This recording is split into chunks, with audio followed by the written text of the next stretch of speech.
దేవుని పరిశుద్ధ నామంలో మీ అందరికీ వందనాలు తెలియపరుస్తున్నానండి. ఈ దినం దేవుని మాటను మనం ధ్యానం చేసుకుందాం. పరిశుద్ధ గ్రంథములో నుండి యోబు గ్రంథము 13వ అధ్యాయము 23వ వచనం. నా అతిక్రమమును నా పాపమును నాకు తెలియజేయము. హల్లెలూయా.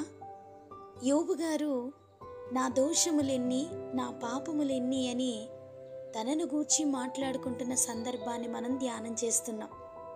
పాపములను దోషములను పరిహరించే దేవుని ఎదుట మనల్ని మనం తప్పింప చేసుకోలేం.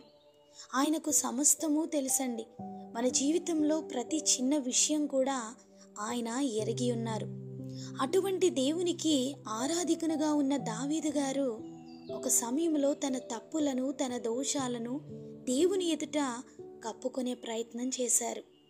బెత్షెబాతో పాపం, ఊరియా మరణము, దావీదు యొక్క అతిక్రమ పాపాలను దావీదు గారు ఎవ్వరికీ తెలియదు అని తన్ను తాను కాపాడుకుంటున్నటువంటి ఆ దినాలలో దావీదు యొక్క దోషము పాపము దేవునికి కనబడుతున్నాయి. అయితే దావీదు చేసినది యెహోవా దృష్టికి దుష్కార్యముగా ఉండెను అని లేఖనం సెలవిస్తుంది. దేవుడు నాతానను ప్రవక్తను దావీదు యొద్దకు పంపించి ఒక ఉపమాన రీతిగా దైవజనుని ద్వారా దావీదు పాపమును దేవుడు బయలుపరిచారు. నాతాను దావీదును చూసి, ఇశ్రాయేలీల మీద నిన్ను రాజుగా పట్టాభిషేకం చేసి సౌలు చేతిలో నుండి నిన్ను విడిపించి నీ యజమాను నగరిని నీకు అనుగ్రహించి తిని, ఇది చాలదని నీవు నన్ను అడిగిన ఎడల నేను మరీ ఎక్కువగా నీకు ఇచ్చియుందును. నీవు దేవుని మాటను తృణీకరించి ఆయన దృష్టికి చెడుతనము చేసితివేమి. ఊరియాను కత్తి చేత చంపించి అతని భార్యను నీవు భార్య ఎగునట్లుగా నీవు పట్టుకొని ఉన్నావు. నీవు నన్ను లక్ష్యము చేయక ఊరియా భార్యను నీకు భార్య ఎగునట్లు తీసుకొనినందున నీ ఇంటి వారికి సదాకాలము యుద్ధము కలుగును. నీ ఇంటి వారి మూలమునే నేను నీకు అపాయము పుట్టింతును అని దేవుని గర్దింపు దావీదు గారికి నాతాను ద్వారా ప్రకటించబడింది. ఎప్పుడైతే నాతాను ప్రవక్త ద్వారా దేవుడు దావీదుతో మాట్లాడుతున్నారో వెంటనే దావీదు గారు నేను పాపము చేసి తినని నాతాను గారితో అనగా, నాతాను నీవు చావకుండునట్లు యెహోవా నీ పాపమును పరిహరించెను అని దావీదు గారితో దేవుని యొక్క మాటలన్నిటినీ నాతాను పలుకుతారు. ఆత్మీయ జీవితంలో దావీదు గారి వలె వరుస పొరపాట్లు తప్పులు మనం కలిగి ఉన్నట్లయితే, వాటి నుండి విడిపింపబడకపోతే, విడుదల పొందకపోతే దేవుని ఉగ్రతకు పాత్రలమవుతాము అనే విషయాన్ని మనం గమనించుకోవాలి. దావీదు తప్పులను చూస్తున్నటువంటి దేవుడు ఎంతో కాలం అతని నటనను కొనసాగించనివ్వలేదండి. అతని పాపములను తేట తెల్లగా బయలుపరిచి దావీదు గారిని సరిచేశారు.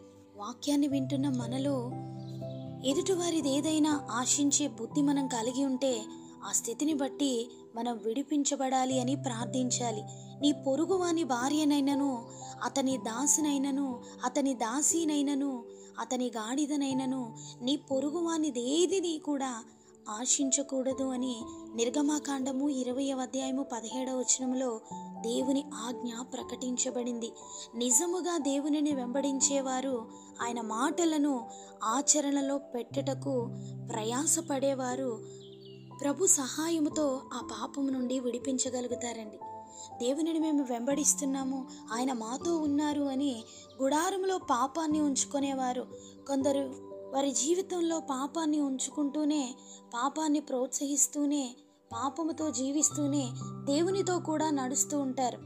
పాపముతోనూ ఉంటూ దేవునితోనూ ఉంటూ వారి జీవితాన్ని తృప్తిగా మేము ముందుకు కొనసాగిస్తున్నాము అనే భ్రమలో వారు ఉంటారు. కానీ ఒకానొక దినాన రాజును విడిచిపెట్టినటువంటి ఆ దేవుడు, నీతి న్యాయములు కలిగినటువంటి ఆ దేవాది దేవుడు మన పాపమును బయలుపరిచి అనేకులలో మనల్ని సిగ్గుపరిచే దినం ఒకటి ఉంటుంది అని మనం ఆలోచించుకోవాలి. పాపమును ఒప్పుకొని విడిచిపెట్టేవాడు కనికరం పొందుతున్నాడు.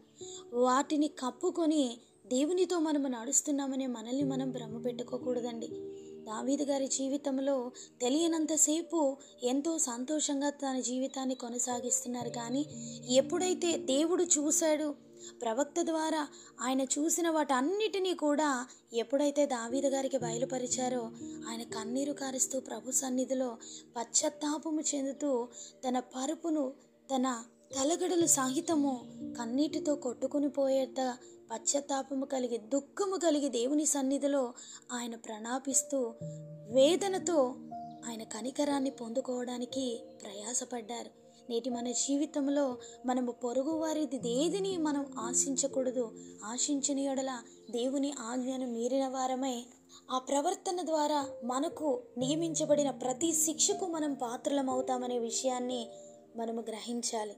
ఎప్పుడైతే మన జీవితంలో దేవుని వాక్యాన్ని ఉన్నతంగా చూస్తామో, వాక్యము సజీవమైనది అని, వాక్యమే నాకు ఆధారమని ప్రభువు మీద ఎప్పుడైతే మనం ఆధారపడతామో, ఈ లోకంలో పాపమైన, ఈ లోకంలో దేవునికి అసహ్యమైనటువంటి కార్యాలైనా మనల్ని ప్రభావితం చేయలేవండి. ఎందుకంటే మన గురి, మన గమ్యం దేవుని యొక్క వాక్యమే గనుక ఏవి మనల్ని పాపంలోనికి లాగాలని చూసినా వాటన్నిటి నుండి వాక్యం మనల్ని విడిపిస్తుంది. వాక్యం మనల్ని స్థిరపరుస్తుంది. ఆ ఉన్నతమైన దేవుని యొక్క మాటను మనం పట్టుకొని జీవించగలిగితే అద్భుతంగా పాపంలో నుండి మనం బయటికి రాగలుగుతాం. దేవునికి నచ్చినటువంటి సాక్షార్థమైన జీవితాన్ని మనం జీవించగలుగుతాం. ఆ దేవుని సన్నిధి మనందరికీ తోడై ఉండి మనల్ని నడిపించునుగాక.